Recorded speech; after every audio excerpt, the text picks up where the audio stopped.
என்னப்பா எல்லாரும் வந்துட்டோம், ஜாக்கி மட்டும் ஆளையே காணோம். எங்கே போயிருப்பான்? கிளாஸுக்கு வருவானா இல்லையா? ஹே ரோசி, உனக்கு விஷயமே தெரியாதா? அதான் மிஸ் அன்னைக்கு அவனை பேரண்ட்ஸை கூட்டிகிட்டு வர சொன்னாங்கல்ல, அதனால எஸ்கேப் ஆயிட்டான் போல. எல்லாம் உன்னால தான் விஜய். அன்னைக்கு அவன் கேட்கும்போதே அந்த பிளேஸு கொடுத்துருந்தா இந்த பிரச்சனையெல்லாம் தேவையா? தேவையில்லாமல் பிரச்சனை பண்ணி இப்போ எங்கே வந்து நிற்கிறப்பாரு. என்னது, எல்லாத்துக்கும் நான் தான் காரணமா? அப்படி இது உனக்கே ஓவரா தெரியல? அவங்கவுங்களுக்குன்னு பிளேஸ் எழுதியா வச்சிருக்கு, இருக்கிற பிளேஸில் போய் உட்கார வேண்டியதானே? அவன் பண்ணதுக்கு இதெல்லாம் அவனுக்கு தேவைதான். Hello students, good morning. எல்லாரும் வந்துட்டிங்களா? யாரோ குறையிற மாதிரி தெரியுதே.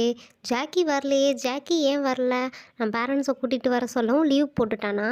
லீவ் போட்டால் சரியாக போச்சா? எப்போ இருந்தாலும் கிளாஸுக்கு வந்து தானே ஆகணும், பார்த்துக்கிறேன். மிஸ் அங்கே பாருங்கள் மிஸ், ஜாக்கி வந்துட்டான். Excuse me miss, May I come in? என்ன ஜாக்கி நீ மட்டும் வந்திருக்க? நேற்றே நான் உன் பேரண்ட்ஸை கூட்டிகிட்டு வர சொன்னேன்ல. உங்கள் அப்பாவோ அம்மாவோ வராமல் நீ கிளாஸ்க்குள்ளே நுழைய முடியாது. இல்லை மிஸ், நான் எங்கள் அப்பாவை கூட்டிகிட்டு வந்திருக்கேன் மிஸ். வெளியே வெயிட் பண்ணுறாங்க மிஸ். நீங்கள் சொன்னீங்கன்னா கூட்டிகிட்டு வந்துடுவேன் மிஸ். ஓ அப்படியா? ஓகே, கிளாஸ் ரூம்க்குலாம் வேணாம். நீ நேராக ஆஃபீஸ் ரூமுக்கு கூட்டிகிட்டு வந்திருப்பா உங்கள் அப்பாவை, பேசிக்கலாம். ஓகே மிஸ், நான் போய் வெயிட் பண்ணுறேன் மிஸ். பசங்களா, நான் போய் ஜாக்கியோட அப்பாவை மீட் பண்ணிட்டு வந்துடுறேன். அது வரைக்கும் சத்தம் போடாமல் ஏதாவது எடுத்து படிச்சுட்ருங்க. ஏதாவது கம்ப்ளைண்ட் வந்துச்சுன்னா அவ்வளோதான். நான் போயிட்டு 10 மினிட்ஸில் வந்துடுறேன். எக்ஸ்கியூஸ் மீ மேடம், நான் ஜாக்கியோட அப்பா, உள்ளே வரலாமா? அடடே வாங்க சார், வாங்க வந்து இந்த சேரில் உட்காருங்க. வணக்கம் மேடம். என்னாச்சு மேடம்? நீங்கள் கிளாஸ்க்கு வந்து பார்த்துட்டு போக சொன்னீங்கன்னு என் பையன் சொன்னான். என்ன விஷயம் மேடம்? என்ன விஷயமா? உங்களுக்கு அப்போ விஷயமே தெரியாதா? ஜாக்கி, நீ உங்கள் அப்பா கிட்ட நீ என்ன பண்ணன்னு சொன்னியா இல்லையா? ஒன்றுமே தெரியாத மாதிரி கேட்குறாங்க. ஐயையோ, ஏதோ தப்பு பண்ணிட்டானா? அவன் எதுவுமே என்கிட்ட சொல்லலை மேடம். நீங்கள் வர சொன்னீங்கன்னு மட்டும்தான் சொன்னான். சரியா போச்சு போங்க. உங்கள் பையனும் இன்னொரு பையனும் ஒரு பிளேஸ்க்காக சண்டை போட்டு அந்த பையனை தூக்கி ஜாக்கி கீழே போட்டு பெஞ்செல்லாம் உடச்சி பெரிய பிரச்சனை பண்ணிட்டான். உங்களுக்கு எதுவுமே தெரியாதா?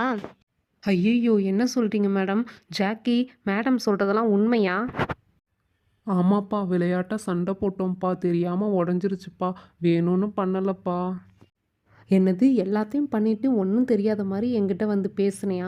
படிக்கிற வயசில் இந்த சண்டையெல்லாம் தேவையா? உனக்கு படிக்க அனுப்புனது என் தப்பு தான். உன்னை இப்படியே விட்டால் சரிப்பட்டு வராது. உன்னை அடித்து தான் திருத்தணும். செய்வியா செய்வியா? இனிமேல் இப்படி செய்வியா?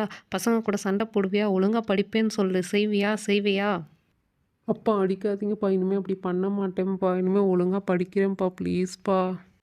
ஐயோ விடுங்க சார், என்ன சார் இப்படி போட்டு பையனை அடிக்கிறீங்க? உங்ககிட்ட சொன்னால் நீங்கள் நல்லா வார்ன் பண்ணி திருத்துவீங்கன்னு பார்த்தா இப்படி அடித்து அவனை சுத்தமாக வேலைக்காக்காமல் பண்ணிடுவீங்க போலையே. வேறு என்ன பண்ணுறதுனே தெரியலை மேடம். ஒழுங்காக படிப்பான்னு ஸ்கூலுக்கு அமிச்சா இந்த மாதிரி சேட்டை பண்ணுவான். நான் கொஞ்சம் கூட எதிர்பார்க்கல மேடம். அவனுக்கு பதிலாக நான் மன்னிப்பு கேட்டு.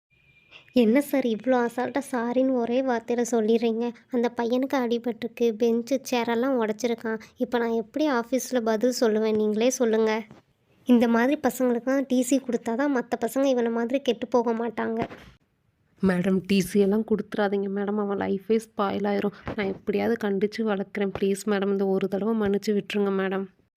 சரி ஓகே சார், நீங்கள் இவ்வளோ தூரம் கேட்குறதுனால அந்த உடஞ்ச பெஞ்சு சேருக்கெல்லாம் ஃபைன் கட்டிட்டு ஒரு அப்பாலஜி லெட்டர் எழுதி கொடுத்துட்டு போங்க. இதுவே கடைசி சான்ஸ். எனக்குமே இந்த மாதிரி நடந்துச்சுன்னா கண்டிப்பாக நான் டிசி கொடுத்துருவேன். ஓகே மேடம், இனிமேல் இந்த மாதிரி நடக்காமல் நான் பார்த்துக்கிறேன். அப்படி ஏதாவது அவன் சேட்டை பண்ணால் நானே அவனை ஸ்கூலில் விட்டு கூட்டி போயிடுறேன் மேடம். Okay sir.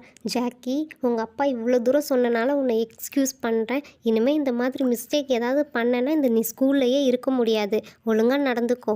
போ, அப்பா கூட போய் ஃபைன் கட்டிட்டு நீ கிளாஸ்க்கு நாளையிலேருந்து வரலாம். ஓகே மிஸ், இனிமேல் எந்த சேட்டையும் பண்ண மாட்டேன் மிஸ். கரெக்டாக படிக்கிறேன் மிஸ்.